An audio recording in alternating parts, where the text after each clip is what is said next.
Hi everyone, कैसे हो सब बच्चे? ठीक है मैम। बढ़िया।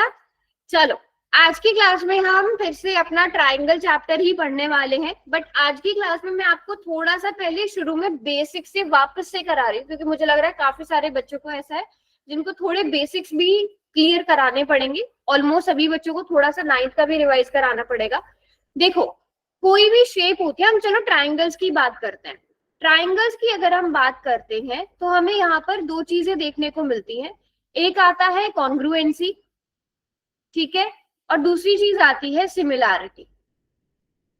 ठीक है, दूसरी चीज क्या आती है? सिमिलैरिटी, कॉन्ग्रुएंसी और सिमिलैरिटी। ठीक है, अब यहाँ पर ट्राइंगल क्या होता है ये तो सबको पता है ना। ये तो सबको पता है ना, ट्राइंगल क्या होता है। एक होता है कॉन्ग्रुएंट ट्राइंगल, एक होती है सिमिलैरिटी। कॉन्ग्रुएंसी क्या होगा? ऐसे दो ट्राइंगल्स, मैं अभी सिर्फ ट्राइंगल की बात कर रही हूँ, ऐसे दो ट्राइंगल जिनका सेम साइज होगा और सेम क्या होगी? शेप होगी। जैसे अगर ये ट्राइंगल है, ठीक है, ये इक्विलेटरल ट्राइंगल है, कोई सा भी ट्राइंगल मान लो, इसकी ये साइड 3 सेंटीमीटर, ये 4 सेंटीमीटर, ये 5 सेंटीमीटर, और ये एंगल्स भी सेम होंगे, मतलब ये 50, ये वाला मान लो 70 और ये 60। ठीक है, तो दूसरा ट्राइंगल जो आप बनाओगे वो उसकी साइड्स और उसके एंगल्स भी क्या होने चाहिए? क्या होने चाहिए? 30 और 40 के बीच में 50 डिग्री का एंगल, 4 और 5 सेंटीमीटर के बीच में 60 डिग्री का एंगल, 3 और 5 के बीच में 70 डिग्री का। तो कहने की बात क्या है? कॉन्ग्रुएंट कब होंगी ट्राइंगल? जब उनकी साइड्स भी क्या होंगी? साइड्स क्या सेम होंगी? सेम सेम होगी। या फिर मैं उसको बिल्कुल ही साफ शब्दों में लिख दूं, equal sides and shape equal angles. Sides भी इक्वल होंगी, एंगल्स भी इक्वल होंगे। पहली बात कॉन्ग्रुएंसी की, 6 चैप्टर कर रहे हैं बेटा, 6 चैप्टर कर रहे हैं हम, पूरा रिवाइज कर रहे हैं। ये कॉन्ग्रुएंसी की बात हो गई कि साइड भी same, equal sides, equal angles, तो क्या होंगे? ट्राइंगल्स कॉन्ग्रुएंट होंगे। दूसरी चीज आती है सिमिलैरिटी। अब सिमिलैरिटी में क्या होता है? साइड्स कैसी होंगी? प्रोपोर्शनल होंगी। प्रोपोर्शनल मतलब सेम रेशियो में। कैसे? सेम रेशियो होगा साइड्स का, कोरिस्पॉन्डिंग साइड्स का। और एंगल्स कैसे? इक्वल। इक्वल होंगे। ठीक है, एग्जाम्पल के तौर पर हम यहां पर देख सकते हैं, एक ट्राइंगल ये आ गया और एक ट्राइंगल ये आ गया। ठीक है, मैं बेसिक से ये एग्जाम्पल ले लेती हूँ इक्विलेटरल ट्राइंगल का। ये 4 सेंटीमीटर, ये 4 सेंटीमीटर, ये 4 सेंटीमीटर, इक्विलेटरल ट्राइंगल है तो एंगल 60 डिग्री के हो जाएंगे। ठीक है, अब ये भी इक्विलेटरल ट्राइंगल होना चाहिए। अगर ये वाली साइड 3 सेंटीमीटर है, 2 है या 1 है, ये भी 3 सेंटीमीटर, ये भी 3 सेंटीमीटर, ये तीनों एंगल 60 डिग्री के। तो यहाँ पर आप देखोगे साइड्स कैसी है, हर एक साइड का इस साइड से रेशियो लोगे 3/4, इस साइड का इस साइड से रेशियो लोगे 3/4 और 3/4, इस तरह से रेशियो सेम आना चाहिए, तो वो क्या हो जाएगा? सिमिलर हो जाएंगे। सिमिलर में साइड्स क्या होंगी? सेम रेशियो में होंगी, और एंगल्स क्या होंगे? इक्वल। इक्वल होंगे। ठीक है, एंगल्स क्या होंगे? इक्वल होंगे। अब एक क्वेश्चन करके दिखाओ मुझे। यहाँ पर क्वेश्चन क्या है, इनमें से आपको फॉल्स स्टेटमेंट पहचाननी है। इन दोनों में से गलत, यहाँ पर गलत स्टेटमेंट कौन सी है? पहली स्टेटमेंट क्या है? All isosceles triangle are similar, all quadrilateral are similar, all circles are similar. इसमें से फॉल्स स्टेटमेंट आपको, मैम पोल में आंसर देना है क्या? हाँ पोल में आंसर करनी। ऑल क्या मैम? एक minute, all isosceles triangles are similar और क्वाड्रिलेटरल्स आर सिमिलर, या फिर none of the above. Poll नहीं दिख रहा मैम। पोल ऑन नहीं हुआ, रुको एक मिनट, एक मिनट, पहले इस क्वेश्चन को सोचो। ये इसमें कहीं ज्यादा ऑप्शंस तो नहीं आएंगे? मैम सोच लिया पोल आंसर पता चल करना। गया? Yes ma'am. ओके, चलो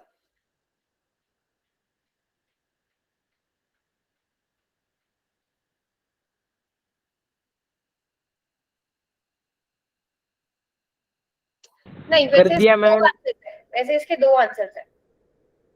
यस मैम, दो दो आंसर आंसर इसके। एक काम करता है, रुको रुको रुको रुको रुको रुको, इस क्वेश्चन को ना मैं चेंज करती हूँ, इस क्वेश्चन को मैं चेंज करती हूँ, क्योंकि मुझे लगता है ये वैसे ना पुराने पेपर में इसी तरह पूछा गया है, बट मुझे लग रहा है कि ये क्वेश्चन सही नहीं है। अभी सही है यस मैम। है ना? अब सही लग रहा है मुझे भी। ये फॉल्स वाला पुराने पेपर में हो सकता है मिस्टेक हो। मैम पोल ऑन करो। कर दिया ऑन, क्योंकि ये तो हमने एक एग्जाम्पल ही देखा था, बताऊंगी मैं आपको। और रिजल्ट ऑन करना मैम। अच्छा एक मिनट, हाँ तो हाँ हाँ ठीक है ठीक है, अब सही कर रहे हो। ये तो चलो बहुत शाबाश, आसान है। ट्राई करो, कौन सिमिलर होगा? आइसोसेलेस ट्राइंगल सिमिलर होंगे, सारे क्वाड्रिलेटरल सिमिलर होंगे, ये सारे सर्कल सिमिलर होंगे, इनमें से कोई भी स्टेटमेंट ट्रू नहीं है।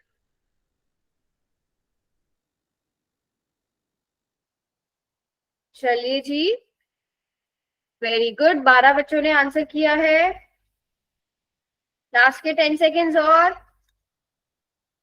10, 9, 8, 7, 6, 5, 4, 3, 2 एंड 1। बेटा 24 में से 15 ही बच्चों ने किया है, बाकी लोग नहीं ट्राई करेंगे?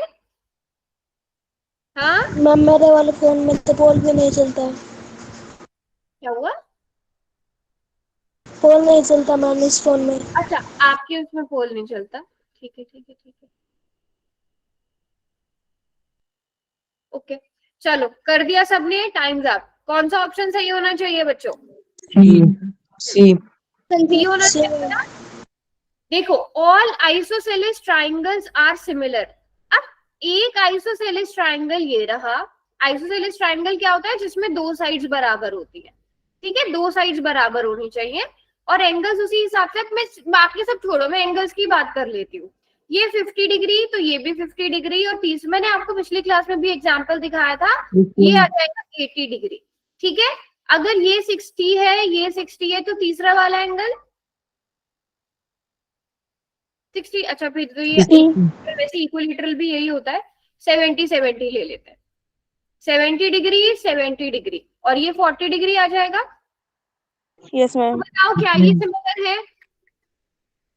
No ma'am. सभी बच्चे नो मैम। बेटा नो कोशिश मैम। करना, और जिस पॉइंट पे जो चीज समझ में नहीं आए, इंतजार नहीं करना है कि मैं पूछूंगी, खुद से बताना। तो ये आइसोसेलेस ट्राइंगल्स क्या होते हैं? जिनके दो एंगल्स और दो साइड जो है बराबर होती है। तो यहाँ पर ये हम देख सकते हैं कि जब इनके ऐसा भी कंडीशन आ सकती है, तो ये सिमिलर जरूरी नहीं है सिमिलर हो, हमेशा जरूरी नहीं है सिमिलर हो। इसी तरह क्वाड्रिलेटरल, क्वाड्रिलेटरल क्या होते हैं? जिसमें चार साइड्स होती है। अब एक क्वाड्रिलेटरल ऐसा बन सकता है जिसमें चारों एंगल 90 डिग्री के हो, एक क्वाड्रिलेटरल ऐसा बन सकता है जिसमें चारों एंगल्स अलग अलग हो। तो अगर उनका दिया हुआ है कि एंगल्स इक्वल है और साइड्स का रेशियो इक्वल है, तभी हम कहेंगे। तो ये भी सही नहीं है। ऑल सर्कल्स आर सिमिलर, तो ये बात बिल्कुल सही है, ये बात बिल्कुल सही है ना? सर्कल, एक सर्कल ऐसे आप उसका थोड़ा सा रेडियस बढ़ाओ, वो इससे बड़ा हो जाएगा, वो इससे बड़ा हो जाएगा, सिमिलर रहेगा ना? ये सेम रहेगा, बस उसका साइज बड़ा होता जाएगा। तो ये वाला ऑप्शन सही होगा, है ना? तो यहाँ पर मैंने क्वेश्चन में ट्रू पूछा था। यहाँ तक बात क्लियर है? Yes ma'am. क्लियर है सबको? ठीक है। अब मैंने ना कुछ पुराने पेपर के क्वेश्चंस रखे हुए, उस क्वेश्चन में जो जो कॉन्सेप्ट लगेगा वो मैं आपको डिटेल में बताती जाऊंगी। अब जैसे कि आप यहाँ पे देखो, क्वेश्चन ध्यान से समझना। क्वेश्चन क्या है? It is given that triangle ABC is similar to triangle EDF. Triangle ABC जो है वो ईडीएफ के सिमिलर है। अब क्वेश्चन बाद में सॉल्व करेंगे, पहले फिगर्स देख लो। क्या दिया है क्वेश्चन में? ट्राइंगल एबीसी जो है वो सिमिलर है किसके? ई डी एफ के। अब क्वेश्चन बाद में सॉल्व करेंगे, पहले मुझे ये बताओ ए बी की कोरेस्पॉन्डिंग साइड कौन सी होगी? कल की क्लास में सिखाया है, और सबको AD, से आंसर चाहिए ED, ईडी। ए भी ये साइड है, अगर हम शुरू के दो वर्टिसेस ले रहे हैं यहाँ पे भी शुरू वाले दो लेंगे। ईबी की कोरेस्पॉन्डिंग साइड ईडी आ जाएगी और बीसी की नेक्स्ट साइड क्या होगी, बीसी। DF, DF, आ जाएगी। अब तीसरी साइड कैसे निकालेंगे, पहले और तीसरे वर्टिस को लेंगे। तो एसी की कोरेस्पॉन्डिंग साइड EF, EF, आ जाएगी। ठीक है, अब देखो क्योंकि ये दोनों ट्राइंगल कैसे हैं बच्चों, similar, सिमिलर है। क्योंकि ये दोनों ट्राइंगल सिमिलर हैं तो इनकी जो कोरेस्पॉन्डिंग साइड्स होंगी उनका रेशियो बराबर होगा। Yes, मतलब ma'am. ईडी अपॉन ईडी बराबर होगा किसके,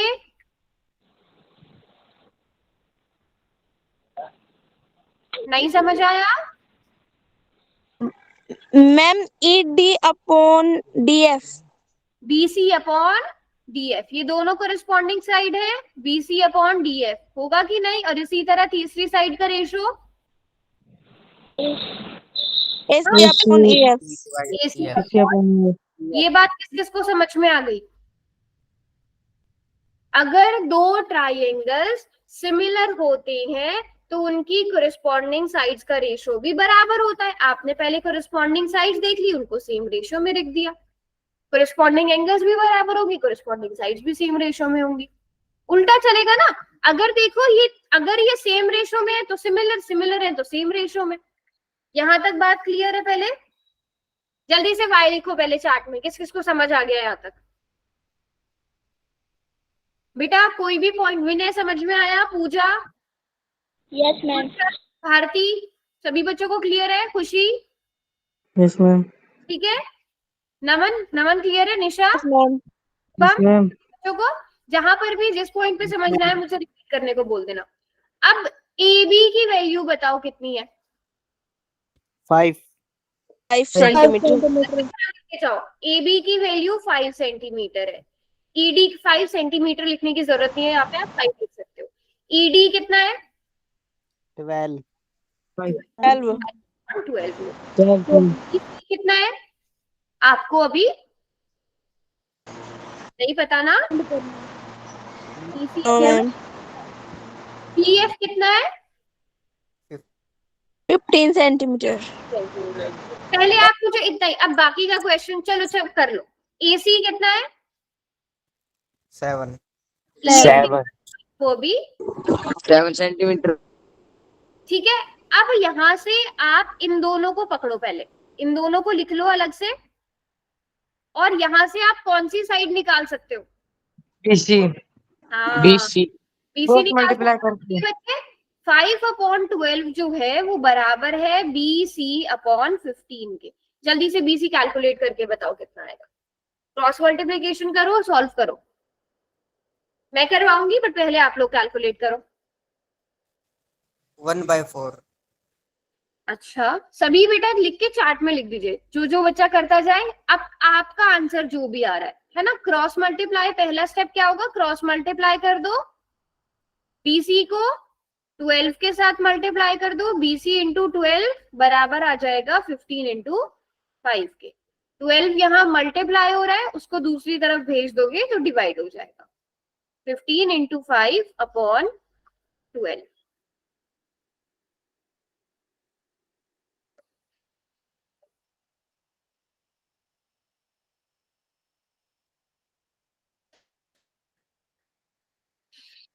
अभी तक किसी ने भी सही से नहीं निकाला है, मैम 25/4, आएगा मैम। सबका 6 आ रहा है, सबका ही 6 आ रहा है क्या, मैम मेरा नहीं आ रहा, बताओ क्या आंसर आ रहा है, 25/4, 25/4। अच्छा और किसी ने किया, 25/4 आ रहा मैम मेरा भी। और किसी ने किया, डेसिमल में कन्वर्ट कर लो, डेसिमल में कन्वर्ट कर लो, 25/4 है, 4 इवन नंबर है, डेसिमल में कन्वर्ट हो जाएगा। बेटा 6 कैसे आया है बताओ, कैलकुलेशन 6 कैसे आया है, देखो यहाँ तक सबने सेम किया है जो मैंने किया है। 15 इंटू मैम ये 72/12 हो जाएगा ना? है टीचर। बोलो बोलो बोलो। मैम ये 72/12 नहीं होगा फिर? 12 6 जो 72। हाँ 72 नहीं होगा, 75 होगा। समझी नहीं मैं, फिर से बोलो। मैम 6.25 3 5 जो 75। 6.25 अच्छा आ गया मैम, मैंने 72 कर दिया था। हाँ लग गया पता सबको। देखो दोबारा से बता देती हूँ मैं ये वाला स्टेप। आप BC को 12 के साथ मल्टीप्लाई करोगे, BC मल्टीप्लाइड बाय 12, और इसी तरह 5 की मल्टीप्लीकेशन 15 में हो जाएगी। ठीक है, 12 यहाँ आप चाहो तो डायरेक्ट मल्टीप्लाई कर दो, अदरवाइज इजी क्या रहेगा, 12 मल्टीप्लीकेशन में इसको इधर लाकर डिवाइड में कर दो। अब आपको यहाँ से पता है 15 और 12 दोनों 3 से डिवाइड हो सकते हैं। 3 5 जा 15, 3 4 जा 12, तो 25/4 जो काफी सारे बच्चों का आ रहा था। बताओ ये आ गया कि नहीं आ गया? हाँ 75/12 आ रहा है, तो 75/12 दोनों को आप 3 से डिवाइड कर सकते हो, है ना? दोनों को न्यूमरेटर पूजा, दोनों को 3 से, या फिर डायरेक्ट डेसिमल में कन्वर्ट कर दो पूजा, 6.25 है ना? जिस भी बच्चे का 75/12 आपने कैलकुलेट कर लिया, उसे डायरेक्ट डेसिमल में कन्वर्ट कर लो। आ गया 25/4। 25/4 को चाहो तो ऐसे ही रहने दो या फिर डेसिमल में कन्वर्ट कर लो, क्योंकि साइड्स की लेंथ हम यूजुअली फ्रैक्शन में नहीं लिखते हैं, उसको हम डेसिमल में लिखने की कोशिश करते हैं, तो वो ज्यादा अच्छा रहेगा, ज्यादा आसान रहेगा। 6 4 जा 24, 4 6 जा 24, डेसिमल 1, 4 2 जा 8, रिमाइंडर 2, 4 5 जा 20, तो आंसर 6.25 आ गया। Yes ma'am. कौन सी साइड मिल गई हमें? BC साइड मिल गई 6.25। यहाँ तक क्लियर है सबको? Yes ma'am. तो BC is equals to 6.25 centimetre. एक साइड आपको मिल गई, सबने नोट कर ली? Yes ma'am. अब देखो आप यहाँ पर देख लो, वैसे तो आप BC की वैल्यू भर के भी निकाल सकते हो EF को, बट 6.25 से कैलकुलेशन मुश्किल हो जाएगी। आपने देखना है आपका काम आसानी से कहाँ से बन रहा है। तो क्या आप इस और इसको इक्वल रख सकते हो? 5 को 7/EF के इक्वल रख सकते हो? बताओ, इसमें किसी को कोई डाउट? कहां से फिर से समझाना है? बताओ बताओ, कौन से स्टेप से फिर से समझाना है? मैम ये AB/ED ये मैम, और ये इसके इक्वल BC/DF कैसे आया? कौन सा, ये वाला स्टेप है बेटा, या ये वाला स्टेप कह रहे हो? मैम ये वाला कौन सा? AB/ED ऊपर वाला। AB अपॉन, ये सबसे ये वाला स्टेप? Yes ma'am. अच्छा देखो, यहाँ पर ये दोनों ट्राइंगल्स आपको क्वेश्चन में सिमिलर दिए गए हैं। Yes ma'am. अब कोरिस्पॉन्डिंग साइड्स देखनी आती है। AB की कोरिस्पॉन्डिंग साइड ED, BC की कोरिस्पॉन्डिंग साइड DF, AC की कोरिस्पॉन्डिंग साइड EF, ये तो पता चल जाता है। Yes ma'am. अब क्योंकि दोनों ट्राइंगल सिमिलर है बेटा, दो ट्राइंगल सिमिलर कब होते हैं? उनके एंगल्स इक्वल हो और उनकी साइड्स प्रोपोर्शनल हो, सिमिलर होते हैं। Yes ma'am. ठीक है, अब देखो कोरिस्पॉन्डिंग साइड्स का रेशियो बराबर आ जाएगा AB/ED, इसकी इक्वल आएगा BC/DF के, और वो भी किसके इक्वल होगा? AC/EF। कोरिस्पॉन्डिंग साइड्स का रेशियो क्या आ गया? बराबर आ गया। ठीक है, यस मैम। अब हमने क्या किया, ये जो दो फिगर्स दी गई हैं यहाँ से सारी वैल्यूज भर ली। AB 5 सेंटीमीटर था तो लिख दिया 5, ED 12 सेंटीमीटर था तो लिख दिया, सबकी वैल्यूज भर दी बेटा।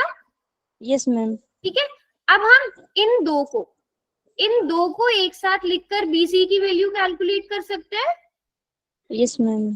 तो हमने BC की वैल्यू कैलकुलेट कर ली। अब इसी तरह अगर ये तीनों आपस में इक्वल हैं, तो ये दोनों भी तो आपस में इक्वल होंगे। Yes ma'am. वैसे आप चाहो तो BC और इन दोनों को भी आपस में कर सकते थे, क्योंकि अब आपके पास BC की वैल्यू है, बट ये कैलकुलेशन ज्यादा इजी रहेगी। अब इसको सॉल्व करना हमारा मेन मोटिव है, EF कैलकुलेट करना। सभी बच्चे करिए। अच्छा, काफी बच्चों ने कर भी लिया है। क्रॉस मल्टीप्लाई करेंगे। 16.5 हाँ करो करो, सब सॉल्व करो, मैं एक्स्ट्रा टाइम दे रही हूँ, जिसने नहीं सॉल्व करा अभी सॉल्व करो। कर लिया मैम हमने तो सॉल्व। कर लिया सबने बेटा? सबको करने दो, सबका आंसर टाइम सेम होना चाहिए। खुशी हो गया? हाँ मैम टाइम चाहिए। हाँ हाँ करो करो करो, आराम से करो। गुलशन, ईशान, ईशान बड़े दिनों के बाद क्लास में। मैम 16.5 उत्तर आया है। अच्छा, शुभम आंसर आया। विनय, निशा आंसर आ गया? नहीं आ पा रहा है तो मुझसे पूछो। क्रॉस मल्टीप्लाई कर लो 5 को EF से। 16.8 हाँ बोलो बोलो। 16.8 16.8 अच्छा, आ गया सबका आंसर? नोटबुक पे कर रहे हो ना सब? EF किसके इक्वल आ जाएगा? 7 इंटू 12/5। अब हम देख रहे हैं यहाँ पे न्यूमरेटर डिनोमिनेटर में कुछ भी डिवाइड नहीं हो रहा है, तो 12 7 आर 84 84। और जब हम उसे 5 से डिवाइड करेंगे, डिवीजन देखो, 84 डिवाइडेड बाय 5, आप इसको डेसिमल में कन्वर्ट करोगे, 5 के साथ डिवाइड करेंगे, 5 1 जार 5, बचेगा 3, 5 6 जार 30, यहाँ पर 4 बचेगा, डेसिमल लगाएंगे, 0 उतारेंगे, 5 8 जार 40, तो पूरा का पूरा डिवाइड हो रहा है 16.8 सेंटीमीटर। अब ये बताओ किस किस का आंसर आ गया? EF भी पता चल गया और BC भी पता चल गया। यस? अगर बताओ अभी यहाँ तक किसी बच्चे को समझ नहीं आया है? आ गया मैम। सभी बच्चों को? अब पक्का सबने सॉल्व किया साथ में? Yes ma'am. Yes ma'am. पक्का? अभी पता चल जाएगा किसने सॉल्व किया। अब मैं चार्ट बंद कर रही हूँ। अब आपका क्वेश्चन क्या है? क्वेश्चन आपका है, क्वेश्चन पढ़ो, ठीक है? यहां से क्वेश्चन देखो, पोल मैंने ऑन कर दिया है। क्वेश्चन क्या है? आप find the sum of remaining sides of triangle is, then the sum of remaining sides कौन सी थी जो हमें नहीं दी गई थी? BC और EF। तो रिमेनिंग साइड्स का सम निकालना है। अब जिसने नोटबुक पे कैलकुलेट करा होगा उसे आंसर पता होगा। BC क्या निकाला था, EF क्या निकाला था, उन दोनों को ऐड कर दो और 4 ऑप्शंस यहाँ पर दिए गए हैं। यहाँ पे ये 4 ऑप्शंस दिए गए हैं, सही वाला आंसर सेलेक्ट करो। पता चल गया क्वेश्चन? इस तरह के क्वेश्चंस आते हैं बेटा, ये पुराने पेपर में ही है। Find the sum of remaining sides of triangle. Remaining sides क्या थी? BC और EF। तो BC क्या आया था, EF की लेंथ क्या आई थी, उन दोनों को आपस में आप ऐड कर दो और चारों ऑप्शंस में से देखो सही आंसर आ गया। शाबाश। अब पता चल जाएगा किसने सच में सॉल्व किया था, क्योंकि इसमें तो सिंपल ऐड करना है ना? हाँ चल, हो गया ma'am. Very good very good, nice.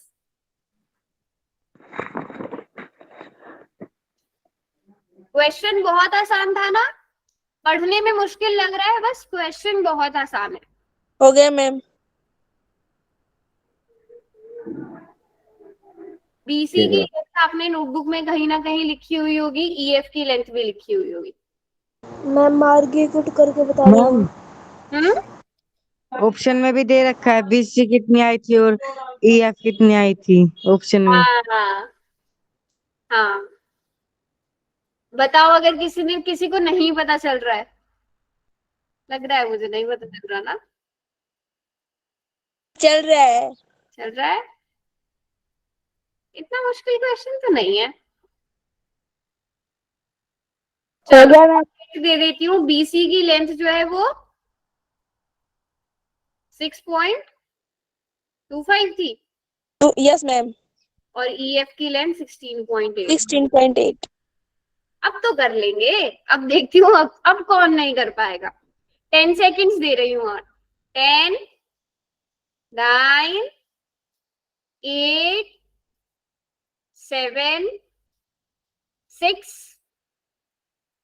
5 4 3 2 and 1। बच्चे अब तो मैंने बीसी की लेंथ भी लिख दी है, ईएफ भी, उनको बस ऐड करना बाकी रह गया। और 13 बच्चे कर पा रहे हैं पूरी क्लास में से, 13 भी नहीं 10 बच्चे। तो मतलब आप लोगों का ध्यान नहीं है, ये चैप्टर मैंने शुरू में ही बता दिया है। मान के चलो कि 7 या 8 नंबर, कम से कम 7 या 8 नंबर में ये चैप्टर आना ही आना है। और गिन चुन के 2 टॉपिक है, एक बेसिक प्रोपोर्शनैलिटी थ्योरम है और उसके बाद आपके ये 3 क्राइटेरियाज हैं सिमिलैरिटी के। तो इतना सा पढ़ना है आपने। अब उसमें से सोचो, बहुत तरह के क्वेश्चन बन सकते हैं, तो क्वेश्चन को थोड़ा ध्यान से समझो। पहले बताओ, ये तो पता चल गया ना सबको कि हमने साइड्स निकाली कैसे, बिल्कुल भी मुश्किल काम नहीं था ना। No ma'am. ईसी की लेंथ आपको 6.25 दी गई है, ईएफ की लेंथ 16.8 दी गई है। बेटा कैलकुलेट कैसे करते हैं, डेसिमल के नीचे हमेशा डेसिमल आता है। अगर 16.8 है तो 6.25 का जो डेसिमल है वो डेसिमल के नीचे आएगा। आप चाहो तो यहाँ पे फिर 0 लिख सकते हो। इनको ऐड करेंगे 5, 8, 9, 10, 6 + 6 12, 12 + 1 13, कैरी 2, तो 23.05 आंसर आना चाहिए था। अब बहुत कम बच्चों ने आंसर किया है, ऐसे नहीं होगा बेटा, ये तो एक एक नंबर वाले क्वेश्चंस हैं। बात बताओ, ये क्वेश्चन कितने बच्चों को ये क्वेश्चन समझ में आ गया? हैंड रेज, जल्दी से हैंड रेज करो, कितने बच्चों को समझ आया? 5, 6, 7। अच्छा चलो, समझ में आ गया मतलब। अब नेक्स्ट क्वेश्चन देखते हैं। मैं साथ साथ ही टॉपिक पढ़ाती जाऊंगी। अब यहाँ से आपको पता चल गया, जब 2 सिमिलर होंगे तो उनकी साइड जो है वो कोरिस्पॉन्डिंग साइड जो है सेम रेशियो में होंगी और वहां से हम साइड निकाल लेते हैं। अब यहाँ पर आपको जो क्वेश्चन दिया है, अगला question, in triangle DEW AB is parallel to EW। आपको क्वेश्चन में क्या दिया है कि जो AB साइड है वो EW के पैरेलल है। ठीक है, EW के पैरेलल है, बाकी सारी साइड्स आपको दी गई हैं। अब आपको यहाँ पर कौन सी थ्योरम लगेगी? बेसिक प्रोपोर्शनैलिटी थ्योरम, BPT लगेगी। अगर AB EW के पैरेलल है तो साइड्स का रेशियो क्या होगा? DA/AE। अब देखो, DB अपॉन मैंने आपको 2 BW। चीजें बताई थी। आप AD/AE इक्वल लिख सकते हैं DB/BW के, जो बेसिक चीज थी। फिर मैंने +1 करके आपको प्रूव कराया था कि आप और क्या लिख सकते हैं, आप AD/ED इक्वल्स टू DB/DW ये भी लिख सकते हैं। आप फर्स्ट वाला प्रेफर करोगे या सेकंड वाला प्रेफर करोगे? सेकंड वाला मैम। Second Second। प्रेफर। सब बच्चे एग्री करते हैं इस बात पे, Yes, ma'am. है ना? कि हमें दूसरी वाली साइड पूरी पूरी दी गई है, तो हम सेकंड वाले को प्रेफर करेंगे क्योंकक्योंकि हमें ये पूरी साइड दी गई है। सो हम AD/DE लिखेंगे और वो इक्वल आएगा DB/DW के, DB/DW। विनय, ये आपको समझ में आया? आपको पिछली क्लास में इसमें डाउट हो रहा था? यस मैम, ये तो आ गया। आ गया। अब AD की लेंथ कितनी है बच्चों? 4 से DE 12 है। DB आपको नहीं पता, DB की ही वैल्यू निकालनी है, DW 24 है। DB की वैल्यू निकाल लो। इतना आसान क्वेश्चन है, कितना आसान क्वेश्चन है, जल्दी से कैलकुलेट कर लो।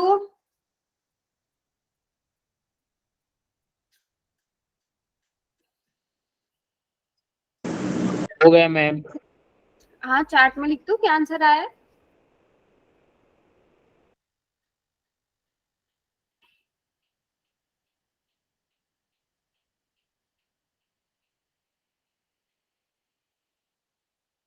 (24 और 8). ओके, सबसे पहला काम क्या करेंगे, हम यहाँ पर क्रॉस मल्टीप्लाई कर लेते हैं। वैसे आप क्वेश्चन में आसान से आसान मेथड से कर, ताकि आपको कोई कंफ्यूजन ना हो, मैं क्रॉस मल्टीप्लाई करके क्या हुआ?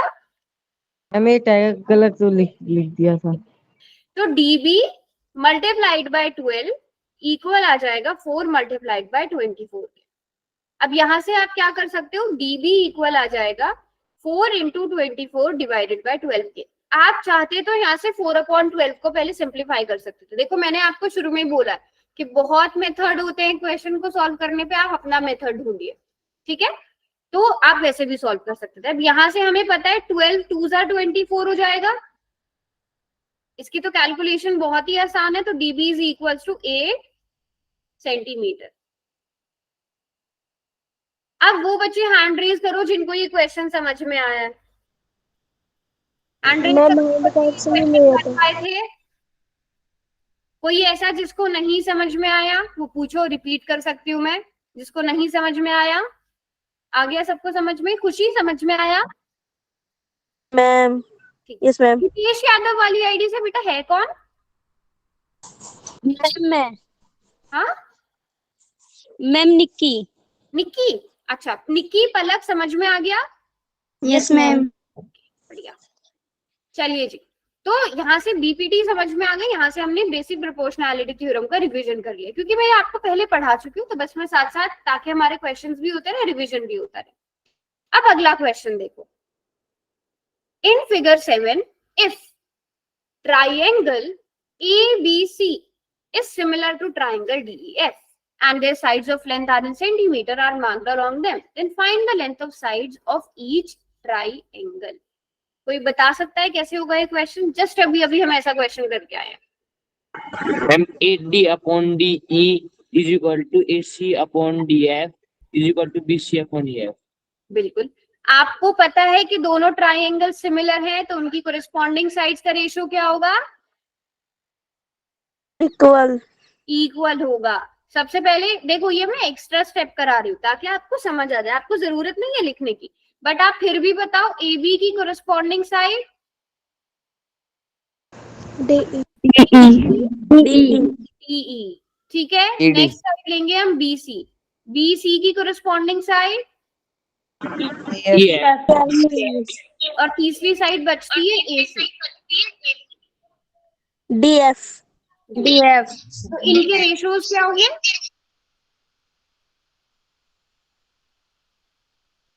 बराबर होंगे। AC upon DF। अब इनकी वैल्यूज पुट करते हैं। AB की वैल्यू कितनी है? 2x minus 1। BC कितना है? 18। अब BC कितना है? 2x plus 2। EF कितना है? 3x plus 9। AC कितना है? 3x। चलो अब यहाँ से बताओ कैसे सिंप्लीफाई कर सकते हैं। x मैम 5 आएगा। कहाँ पर 5 आएगा? कहीं गलत लिखा गया मैंने। अब ध्यान से देखना जो मैं बताने वाली हूँ, ठीक है? क्या 3x अपॉन 6x को सिंप्लीफाई किया जा सकता है? और किसी को तो नहीं किया जा सकता, बट क्या यस मैम। क्या लिखेंगे? 1/2 मैम। 1/2। सभी बच्चे देख पा रहे हो? 3x अपॉन 6x को 1/2 लिख सकते हैं। Yes ma'am. Yes ma'am. x cancel हो जाएगा। 3 1 जा 3, 3 2 जा 6। तो अब हम यहाँ से 2x माइनस 1 अपॉन 18 को 1/2 के इक्वल रख सकते हैं डायरेक्ट। Yes, क्योंकि वो ma'am. ज्यादा आसान है। वो ज्यादा आसान है। यहाँ तक किसी बच्चे को कोई डाउट? तो रिपीट करूंगी मैं। पहले यहाँ तक बता दो। यहाँ तक सबको क्लियर है? चैट में एक Yes, बार वाई ma'am. लिख दो। चैट में वाई लिखो किस किस को समझ आ गया यहाँ तक। बहुत बढ़िया। अब ध्यान से देखना ये क्वेश्चन कैसे करेंगे। अब इसके आगे अच्छा x की वैल्यू निकाल सकते हो? Yes ma'am. निकालो। यस मैम 5 आएगी। 5 आ गई। अच्छा कैलकुलेट भी कर लिया? आप इसको जैसे चाहो वैसे सॉल्व कर सकते हो, बट मैं ताकि आप कोई गड़बड़ ना करो, 2 multiplied by 2x minus 1 is equals to 18। 2x minus 1 18 2 multiply में है, इधर आकर डिवाइड में हो जाएगा। तो यहां से आप लिख सकते हो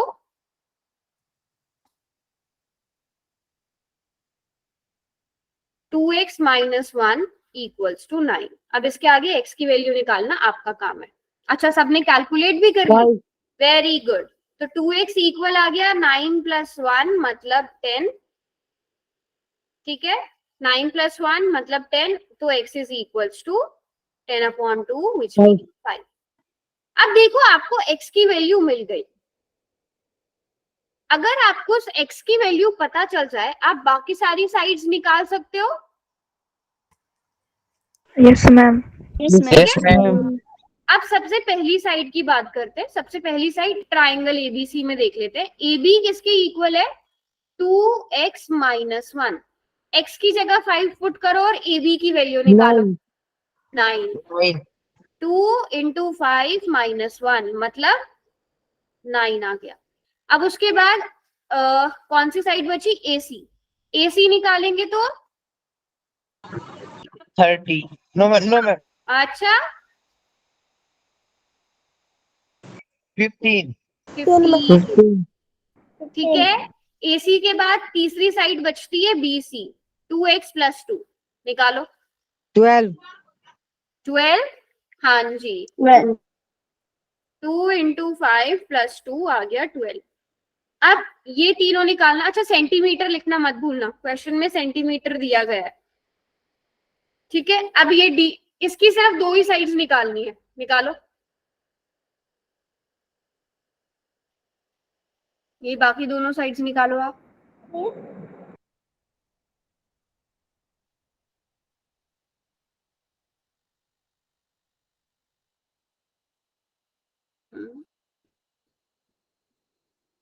हाँ 3 कैसे बेटा? 3 कैसे? 30 लिख रहे होंगे आप शायद। अच्छा हाँ, तो DF यहाँ पर सॉल्व कर देती हूँ मैं। DF कितना है? DF निकालना तो बहुत ही आसान है, 6x। x की जगह 5 पुट करेंगे तो 30 सेंटीमीटर आ गया।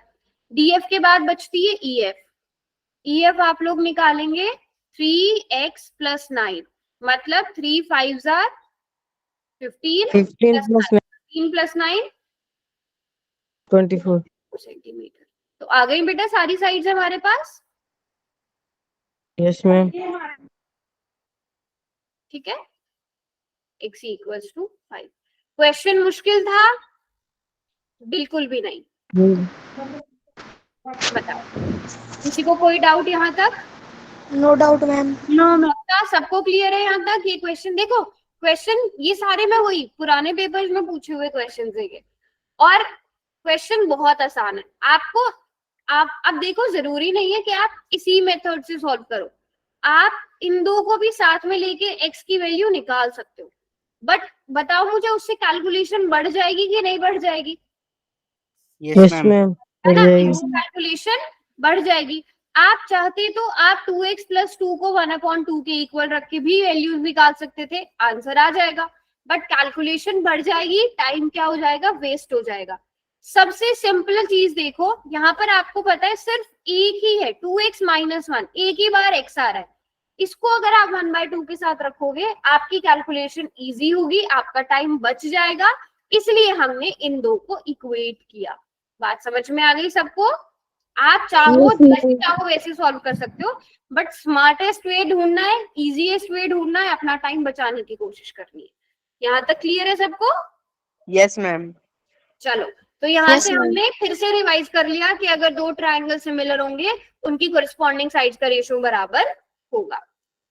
अब अगला क्वेश्चन देखो। रुको, अच्छा पहले अगर ऐसा ही कोई क्वेश्चन है, नहीं ठीक है, ये वाला क्वेश्चन करते हैं। अब इस क्वेश्चन में बेटा प्रूव करने वाली चीज है, और ये क्वेश्चन मैं क्यों लाई हूँ, क्योंकि इससे आपका एक और रिवीजन हो जाएगा। अभी मैं पढ़ाऊंगी एंगल्स के बारे में। क्वेश्चन में क्या दिया है, कौन कौन से एंगल्स इक्वल है? एंगल डी जो है वो एंगल ई के इक्वल है। ठीक है, एक चीज ये दी गई है। दूसरी चीज क्या दी है कि जो ए डी है, A D upon D B equal है ए ई अपॉन ई सी के। आप यहां से क्या बता सकते हो?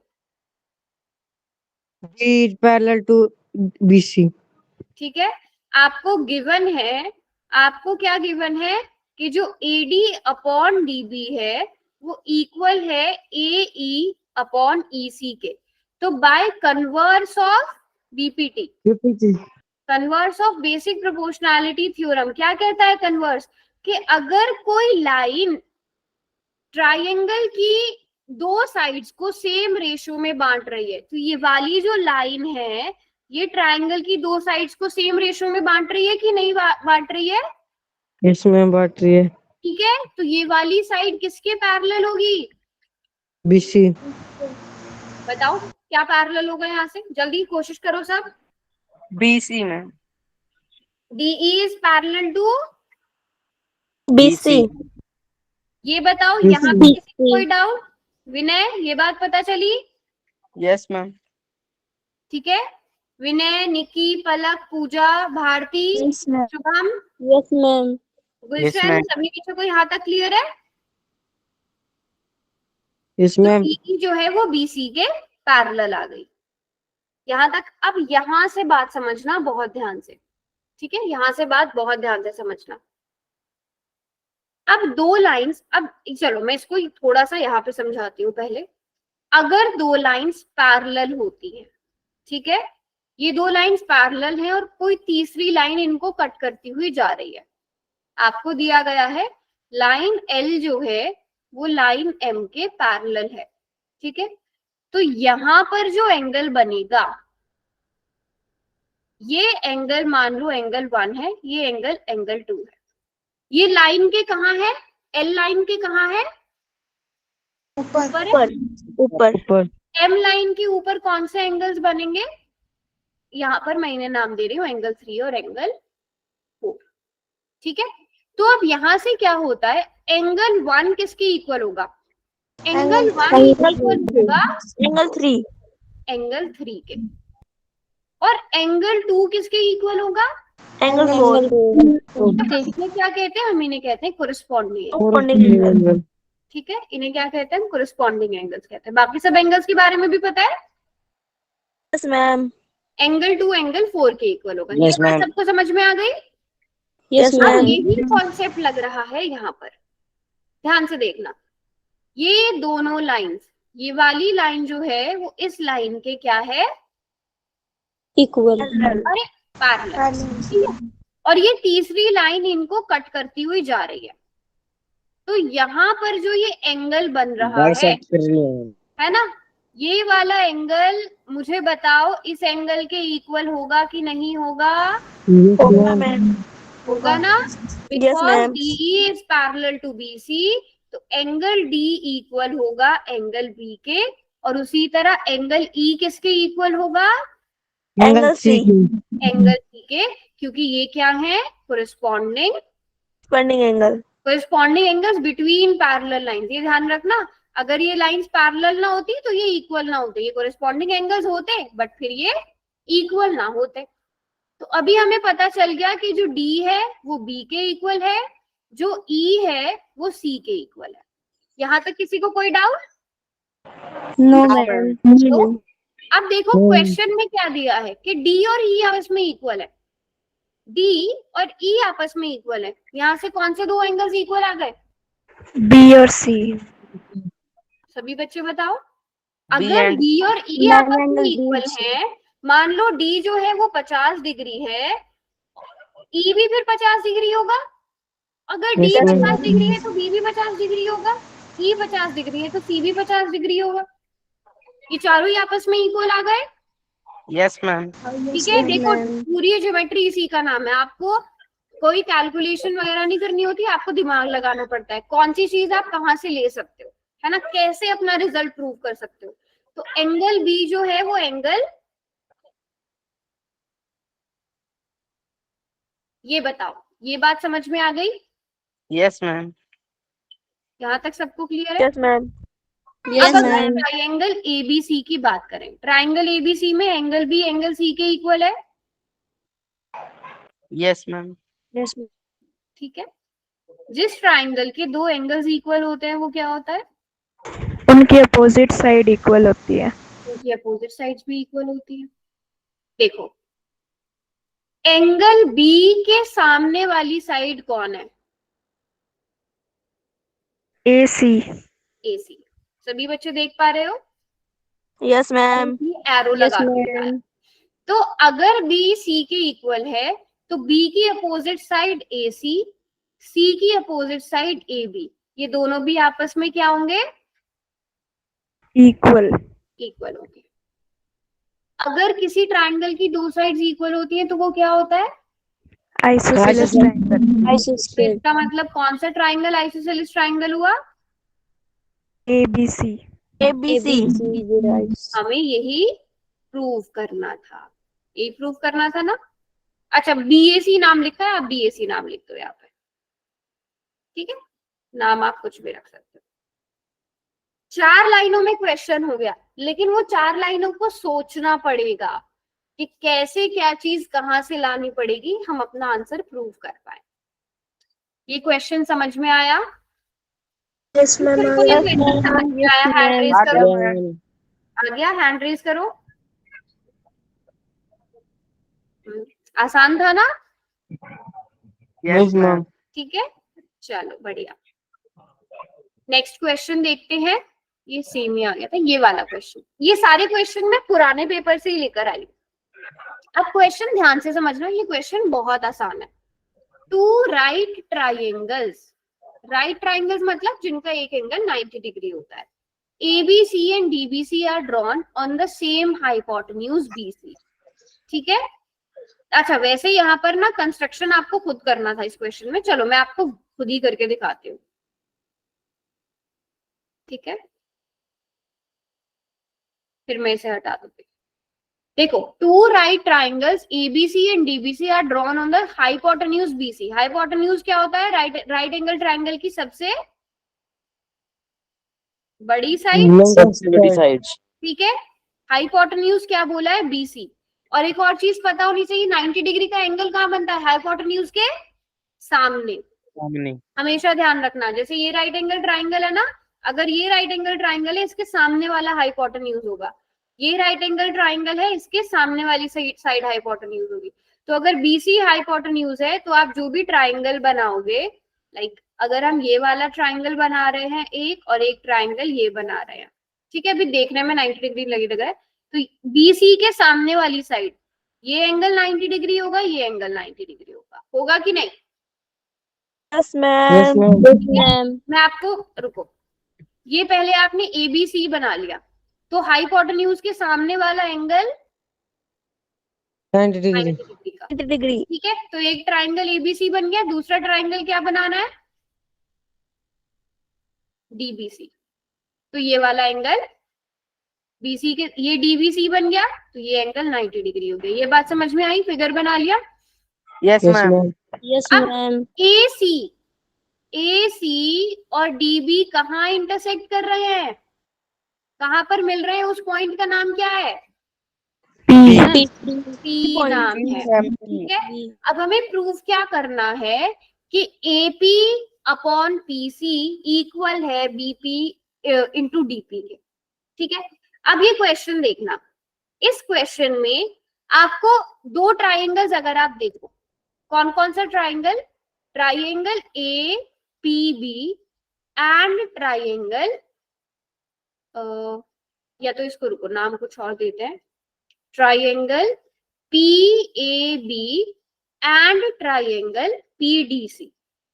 मतलब राइट एंगल ट्राइंगल को मैंने बीच में रख लिया। मुझे बताओ, इन दोनों में कोई एंगल इक्वल है? मैं कलर कर देती हूँ। Yes ma'am. ट्राइंगल हम ये कवर कर रहे हैं, ये वाला, ठीक है, and second triangle is this. बताओ इन दोनों में कौन सा एंगल इक्वल है? 90 डिग्री। 90 डिग्री। इसके अलावा कुछ और इक्वल है? साइड्स तो देखो हमें नहीं दी गई है, साइड्स की तो बात ही नहीं करी हुई है यहाँ पे, बट बताओ उसके अलावा कुछ और इक्वल है? No ma'am. है मैम, है। हाँ, क्या? मैम वो वर्टिकल अपोजिट एंगल भी हो जाएगा ना? ये, ठीक है। अब ध्यान से समझना ये बात, जब 2 लाइंस आपस में एक दूसरे को कट करती हैं, तो यहाँ पर एक एंगल ये बनेगा, एक एंगल ये बनेगा, ठीक है, और एक एंगल ये बनेगा, एक एंगल ये बनेगा, 4 एंगल्स बनेंगे। तो जो आमने सामने, जो आमने सामने के एंगल्स होते हैं, इन्हें हम क्या कहते हैं? Vertically opposite angle. क्या कहते हैं? वर्टिकली यहाँ पर आपको समझा देती हूँ। ये जब 2 लाइंस आपस में कट करेंगी आपके यहाँ पर ये जो दो सामने के एंगल हो गए और ये दो सामने के एंगल हो गए। मान लो ये एंगल 1, ये एंगल 2, ये एंगल 3, ये एंगल 4। तो वर्टिकली अपोजिट एंगल्स कहलाएंगे। ये क्या कहलाएंगे? Vertically vertical opposite opposite angles. और वर्टिकली अपोजिट एंगल्स कैसे होते हैं? इक्वल होते हैं। एंगल 1 के इक्वल कौन होगा? एंगल 4 2 एंगल हाँ, 2 1 के सामने वाला बेटा, सामने वाला। एंगल 1 के सामने वाला एंगल 2 एंगल 2। एंगल 3 के सामने वाला। एंगल तो ये एंगल्स आपस में क्या आ जाएंगे? इक्वल इक्वल आ जाएंगे। ठीक है, अब सेम कॉन्सेप्ट यहाँ यूज होगा। मान लो ये एंगल 1 है, ये एंगल 2 है। एंगल 1 और एंगल 2 आपस में क्या आ गए? Equal reason is vertically opposite angles. अगर दो ट्राइंगल्स के दो एंगल्स इक्वल हो, क्या वो सिमिलर हो जाएंगे? Yes ma'am, double angle criteria. ठीक है, सिंपल सी बात है। So by angle criteria, by angle criteria आप क्या लिख सकते हो? Triangle PAB similar triangle PDC। अब देखो P का कोरिस्पॉन्डिंग एंगल P ही है, A का कोरिस्पॉन्डिंग एंगल D है। बच गया क्या? C। यहां तक किस किस को समझ में आ गया? यस। अब यहां से आपको क्या मिल जाएगा? अगर दो ट्राइंगल्स कॉन्ग्रुएंट होते हैं तो उनकी साइड्स इक्वल होती है। उनकी साइड्स क्या होती है? इक्वल उनकी साइड्स क्या होती है? प्रोपोर्शनल। हाँ, सेम रेशियो में होती है। ठीक है, तो corresponding parts of similar triangle criteria से, corresponding parts of similar triangle criteria से हम क्या लिख सकते हैं? PA upon